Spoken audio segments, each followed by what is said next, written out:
All right, boys and girls, we have another AFL trade video to go over with you guys again today. Free agency has just started up in the league, of course, and I think day one, there was like 69 different moves that happened, which was absolutely crazy. I remember back in the day when you would have free agency start, and the first 3 days, you would legitimately have like one move be done, and then like same day you would have had Damian Barrett on like SEN or something literally hyping up that there was about 2,400 moves about to be made and nothing happened. Of course, this is a different year. This is the biggest trade year in free agency by like triple the next biggest, and again, there's still a ton of stuff to talk about in today's video. Again, before I do get into all of that, if you guys haven't already, please make sure you leave a like and subscribe to the channel, and turn on the notification bell. It goes a very long way. For every one of you who does that, it makes me happy and pushes away my therapy sessions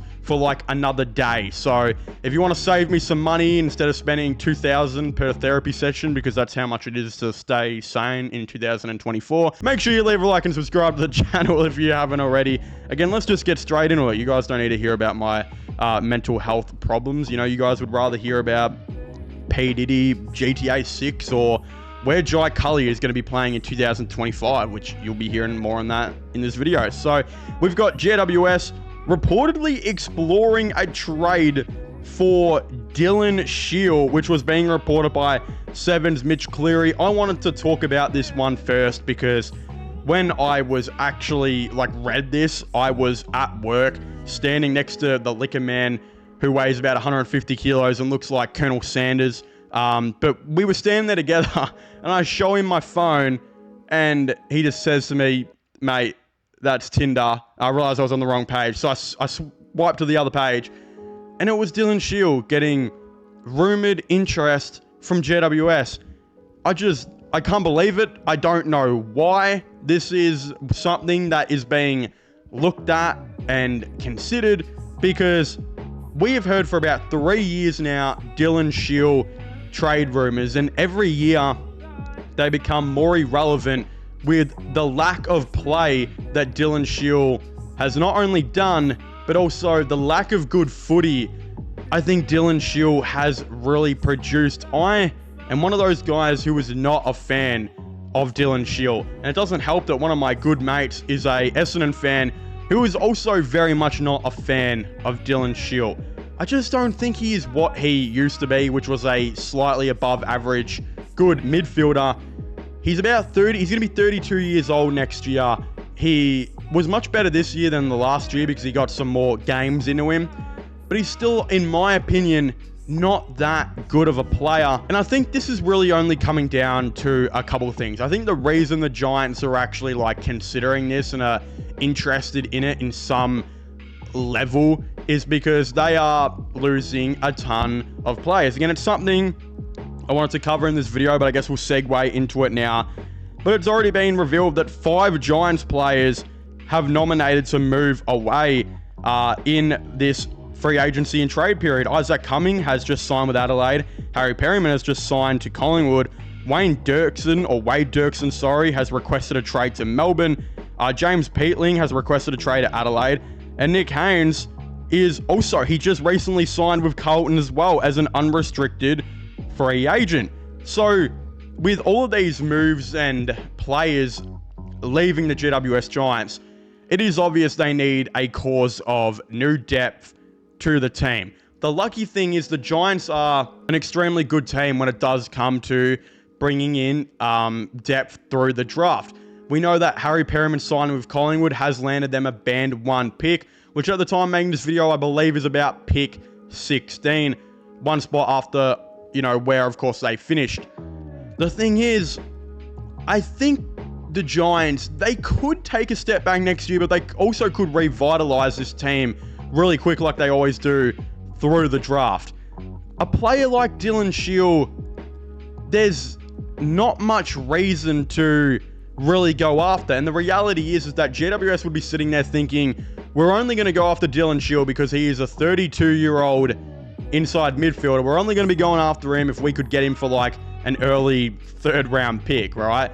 And why would Essendon accept an early 3rd round pick for Dylan Shiel. I mean, they may, just because, I don't know, they've done stupid things before, but also, why would Essendon accept an early third-round pick when Dylan Shiel is most likely going to be better than anyone that gets taken at that pick, even at 32 years old? He's still a good depth player to have on Essendon. He's just probably not good enough to be getting a game.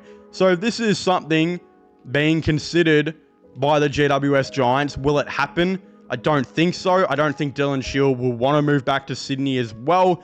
Yeah, it's just irrelevant to me. I don't think this is personally going to be happening. Again, earlier I did mention as well, James Peatling. He did pick the Adelaide Crows. He will be getting traded there. If he hasn't been traded there already at the time of making this video. So I would say this is a good move by Adelaide. They're getting James Peatling, and it makes sense for them. He has been a very good player for the Giants, especially in this year. He started off as the sub and slowly worked his way up to playing more footy and good footy, to the point where he accepted a bit of a tagging role in the finals, where he had times where he was not only a good tagger, but he had one game in particular where he kicked 10, he had 10 disposals, kicked 2 goals, and another game where he had 15 disposals and kicked 2 goals. So of course, as a midfield tagger, you're going to want him to get more and more possessions of the footy, right, as he grows. Again, he's so young. He's only like 21, recently in the AFL as well. There'll be a lot of growth there as he plays more games for an inexperienced club in Adelaide. But the fact that he was able to hit the scoreboard as a midfielder in finals and then do a job as a tagger is something very, very valuable. So this is a good move realistically by Adelaide to make this happen. And you guys know me, I have been so critical of Adelaide's list decisions that they've been made. I've been critical about their drafting. I think they have by far and easily wide been the worst drafting team since their grand final. I think every Adelaide fan can tell you that. I mean, they haven't made the 8 since. And I remember, like, before the season started, hearing experts say they were going to be a top 4 contender, and I didn't even have them in the 8th. I think I had them like 13th. I felt they were extremely overrated. I hated a lot of the things that they had done besides bringing in Dawson and Rankin, and I thought there's no way. And it turns out I was incredibly right. They finished 15th and were a disaster. But the reality is that I'm in love with what they are doing in this 2024 off-season that I think is so fantastic. Again, they're bringing in Isaac Cumming, who will play on the wing for them most likely next season. Alex Neil-Bullen will join their forward line, which is starting to look 10 times better. He will, of course, play a lot of midfield too next year. James Peatling will come off the bench, but will play a ton of midfield for them as well. Can play forward now, as we know. And at the time of making this video, they have pick 4, which will be turning into probably a player like Josh Smiley, Sid Draper, Murphy Reid, a really good, classy inside midfielder that could potentially play elsewhere and do other positions.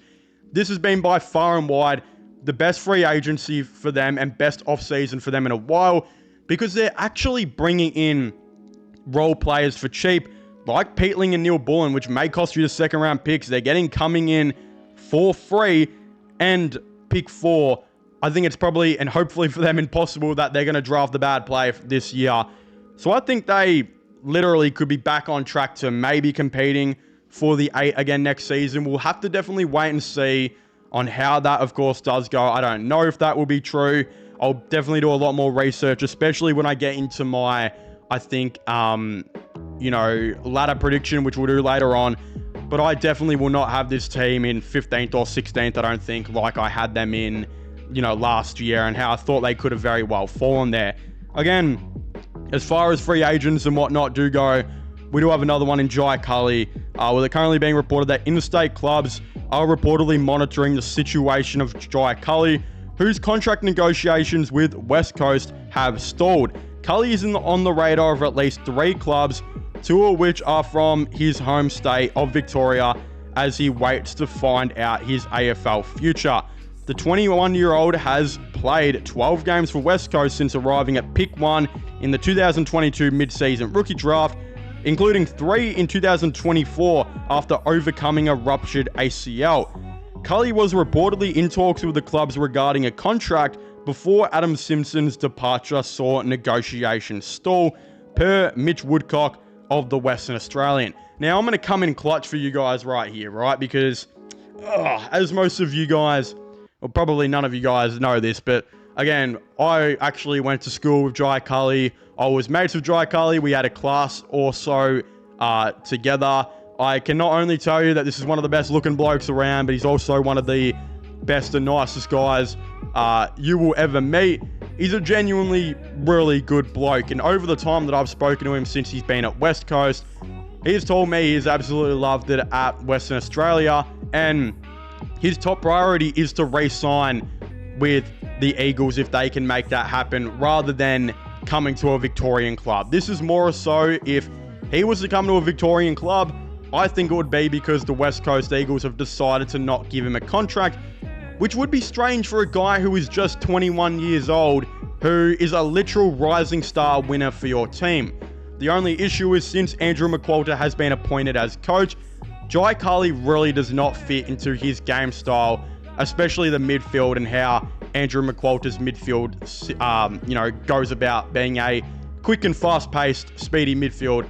A player like Jai Cully, who's one of the slowest midfielders in the game, is probably not going to work there. But the thing is, I believe Cully is an elite half forward when he plays there. Before he was drafted, he was a half forward. When I played school footy and whatnot with him, he was a half forward. And, while we were doing like lunchtime sport or whatever, or bloody sport and recreation class, I was playing forward pocket, and this dude was not only playing half forward, but he was playing midfield, back ruck, forward pocket, back pocket, because this guy's a generational talent, right? It is what it is. The thing is, I think Cully should re-sign with the Eagles. I think they'd be a bit silly not to. He is still a half forward, I think, in the AFL. He literally kicked 4 goals in one game. How can you not see that and be like, hold on, this is a 21-year-old who just hasn't played much footy because he did his knee, who literally did that. We got to re-sign him. Again, if West Coast don't re-sign him, I think he should go to Richmond. I think Richmond should 100% be one of those teams looking at him. They just really need some new forwards and a tall, high half forward, which they are like one of the only teams who don't have it. So I think Jai Cully would be literally perfect for their team, and it would make sense, and he can still chip into the midfield every now and then.